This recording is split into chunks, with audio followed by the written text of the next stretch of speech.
Hello and welcome back. We are on our next installment of the Mature Mentorship videos. We have been discussing, first of all, salvation and sanctification and how those play a part in your story, being part of your mentorship. We are going to move along to the next stage, and this is a mindset shift.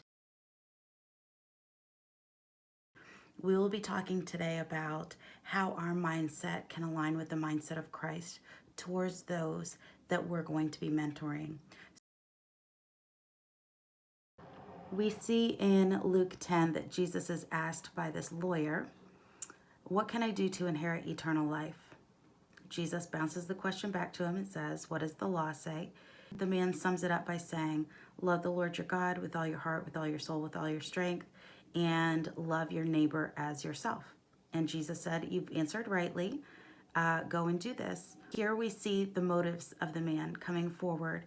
The lawyer says, "But who is my neighbor?" The Bible actually said he wanted to justify himself by asking this question.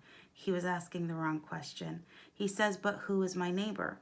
Instead of answering him directly, Jesus often did this, he chose a parable. A parable would have been a story told at that time to procure someone's thoughtful, critical thinking skills. He starts on this parable and he says, "There was once a man that was walking down a road. He was laid upon by robbers. He was beaten, bruised, left for dead.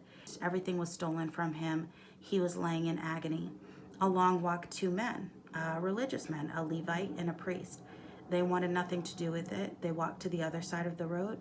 They didn't want to have anything to do with the poor, suffering man. Third comes the Good Samaritan. The Good Samaritan, instead of walking to the other side of the street and pretending that he didn't see, walks directly to the suffering man. He purposes to bring whatever aid and comfort he can. He uses his own wine, his own oils, his own money, his time, his effort, seeks the healing of this man on purpose, this poor suffering man." So Jesus is telling this parable. He gets to the end of the story. He comes out of the parable to ask the lawyer a different question than what the lawyer had asked him. The lawyer had said, "But who is my neighbor?" Jesus switches it up, and here's the mindset shift that we're hoping to attain today with mentorship. Instead, Jesus says about the three men, "Which of these do you think was a good neighbor?" So instead of asking, "Who is my neighbor?" like who do I have to be kind to? Who qualifies as somebody that I need to put my effort towards so that I can attain what I want to attain? Instead, Jesus says, who is the better neighbor? Which of the three? He brings it to a very personal place. Now you can imagine the lawyer, using his critical thinking skills, understands within a few moments exactly what Jesus is trying to teach, that we are meant to be the merciful neighbor ourselves. Not who do I have to be kind to. The lawyer says the one that was a better neighbor is the one that was merciful to the suffering man. And Jesus said, "You have said rightly, go and do such." The idea is we're not supposed to be asking, who do I have to be kind to? The question is, am I a merciful neighbor? So as we're talking about mentorship, our questions are, what are my motives? Am I a merciful neighbor? And who around me is hurting? Who is... So this is your challenge this week. Your challenge is going to be to sit down with all of those questions.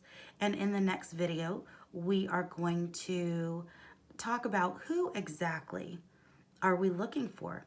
How to recognize and identify the suffering.